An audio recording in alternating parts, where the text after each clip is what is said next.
During the winter, it gets very difficult to stay motivated enough to train. And the reason is very simple. You see, the cold weather, it brings in us a sense of inertia that makes it very difficult for us to work, leave alone work out. But does that mean that life will come to a standstill? Does it mean that during the winter we won't be having any gains? Well, worry not.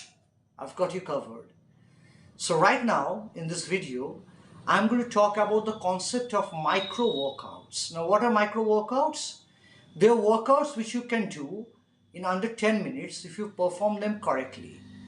Now what I suggest is doing 2 micro workouts per week in HIT or high intensity training style. Right now in this video is the first workout, that is workout A. It's 2 workouts per week, workout A and workout B. And each workout comprises of 3 compound movements. Yes, 3 exercises per workout, but compound ones done to failure. So over here in this video, you will soon see workout A being performed in high intensity style. Now, shortly on this channel, I'll be uploading workout B too. So please stay tuned. Hope you enjoy this video. Alright guys, so this is the first workout, that is workout A of the micro workouts. Now over here, we'll be doing 3 compound exercises: the incline bench press, the barbell bent over row, and the push-ups. So over here, first I begin with the incline bench press. Now, as I have already mentioned in one of my previous videos, that I do not go for a warm-up set separately, as I believe in the theory that was propagated by Arthur Jones, stating that if you are moving the weight under full muscular control, you don't need to warm up separately, because all the activity that you have done prior to the workout has already served as a warm-up. So over here, I am going to do a superset comprising of the bench press and the barbell bent over row.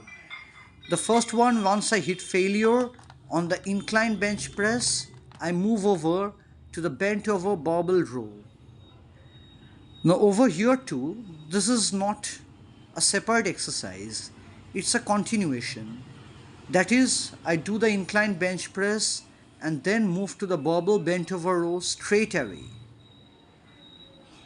Both the exercises I do to failure, and I do 2 cycles of each. That is, 1 set of incline bench press followed by 1 set of barbell rows, rest for a few seconds, then repeat once again until I hit failure on both cycles on both exercises. So over here, once again, after hitting failure on the barbell row, I'm moving over to the incline bench press once again. By now, I'm actually so worked up that I had to remove my trousers and had to carry on with the training in my shorts. So once again, for the second time, or rather my second attempt at the incline bench press, I am already hitting failure.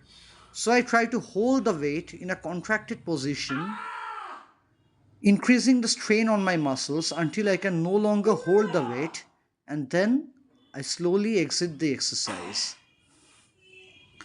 This is failure. I cannot move the barbell as hard as I try beyond this point.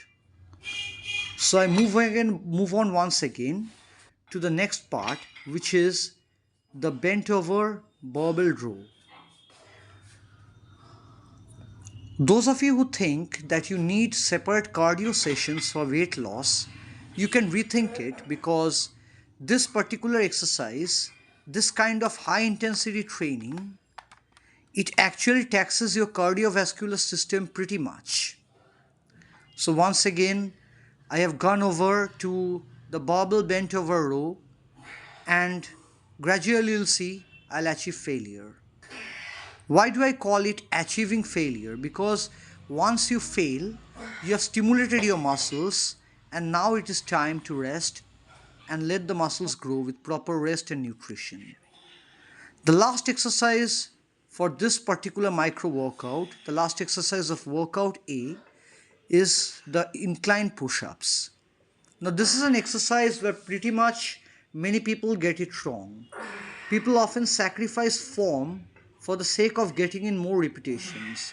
But what I suggest is do the repetitions slowly. Try to feel the muscles that you are training. Do not, for the sake of getting repetitions, sacrifice form and go with full speed. So once again, in the incline push-ups, I hit failure, and then I'll rest for a few seconds before I move to a second set. This is me getting ready to perform the second set, and here I'll achieve failure pretty quickly.